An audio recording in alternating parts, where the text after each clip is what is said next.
कुल्टी इलाके में पानी की समस्या से लोग काफी परेशान हो गए हैं। लगातार कुल्टी इलाके में पानी की समस्या से परेशान लोगों द्वारा विरोध प्रदर्शन भी किया जा रहा है। इसी को लेकर आज पश्चिम बर्धमान जिला शासक की अध्यक्षता में जिला शासक कार्यालय में एक बैठक हुई।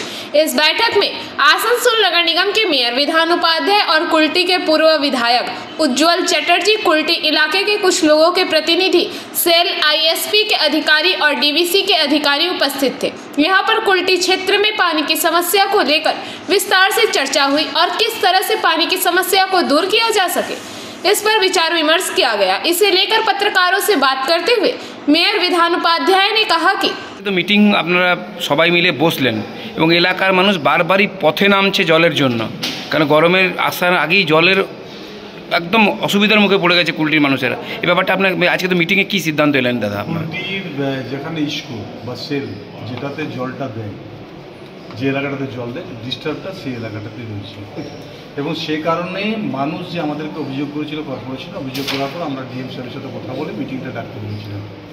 তো আজকে ইস্কোর থেকে এসেছিলো, সেল থেকে এসেছিলো, ডিবিসি থেকে ছিল, আমরা ছিলাম, উজ্জ্বলদা ছিল। তো এখানে মিটিং হয়েছে যে জলটা ছাড়া হচ্ছে সেই জলটা এদের আগে ইস্কোর আগে যেটা রয়েছে সেটা রেলের একটা বাউন্ডারি দিয়ে গেছে, বেঁধে দিয়েছে, ফলে জলটা এদের কাছে আসছে না। এবারে সেটাই বলছে যে যদি ওটাকে কমিয়ে দেওয়া যায়, তো সাথে সাথে আমরা বললাম রেলের সাথে একটা জয়েন্ট ভিজিট করবো এবং রেলকে আমরা এটা রিকোয়েস্ট করবো। তো সেটা সোমবার দিন 11টার সময়, 11:30টার সময় টাইম দেওয়া হয়েছে আমাদের। রেলকে নিয়ে আমরা জয়েন্ট ভিজিট ওখানে করছি, করার পর রেলকে আমরা রিকোয়েস্ট করব। তার সাথে সাথে আমরা ইস্কোকে বললাম যে ড্রেজিং করে, আমরা কর্পোরেশনে বিভিন্ন জায়গায় আইজি চালাচ্ছি, তো সেখানে ড্রেজিং করে দিলে জলটা ধরতে পারা যাবে এবং যেটা এখন বর্তমানে 3 দিন পর পর জল দিচ্ছে সেটা আমরা রিকোয়েস্ট করলাম যদি কোনো রকমের যদি পারেন তো 2 দিনও এখন দেন। তারপরে এটা আমরা ভিজিট করার পর আমরা দেখে পরে যেভাবে আমরা বলবো এবং ডিবিসিকেও আমরা বলেছি যে যেভাবে হোক, মানে এদের সিস্টেমটা আছে যে ডিবিসি থেকে যদি জলটা ছাড়ে তারা পাবে, আর পাঞ্চেত থেকে যেহেতু ডাউনে আছে পাঞ্চেত থেকে জল পাবে না। তো আমরা বললাম যাতে মাইথন থেকে জলটা ছাড়ে, বেশি পরিমাণে একটু ছাড়ে, তাহলে ওরা জলটা পেয়ে যাবে। আলোচনায় রয়েছে, আশা করছি ভালো সদর্থক হবে। মাঝে বছর ডিবিসি জল সেরকমভাবে দিচ্ছে না, তার কিছু রাস্তা না, এখন তো জল অ্যাভেলেবেল আছে, এখন জল অ্যাভেলেবেল আছে, কিন্তু যেহেতু রেল একটা বর্ডার দিয়ে দিয়েছে, রেলের বর্ডারের জন্য কুল্টিতে ইস্কোতে জলটা আসছে, এটাই কারণ। কি কথা হলো স্যার আজকে? অ্যাডমিনিস্ট্রেশন করবে। হ্যাঁ, না আপনাদের ইস্কো তরফ থেকে আপনারা কি আশ্বাসন দিলেন স্যার? আপনাদের একটা প্রবলেম আসছিল স্যার।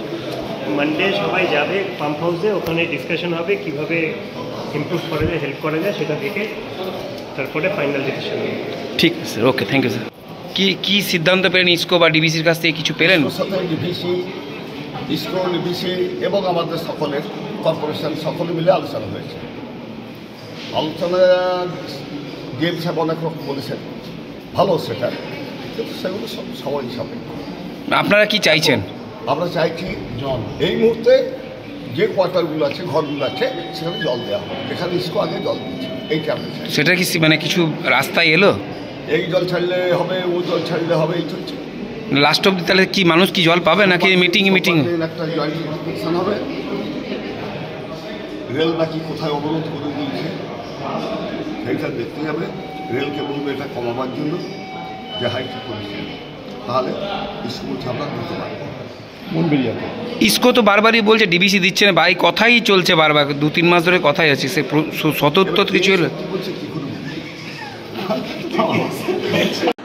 आसनसोल से बीजू मंडल की रिपोर्ट, पीवीटीवी न्यूज। नियमित अपडेट एवं दुनिया भर की ताज़ा खबरों के लिए हमारे फेसबुक पेज को फॉलो एवं यूट्यूब चैनल को सब्सक्राइब करें।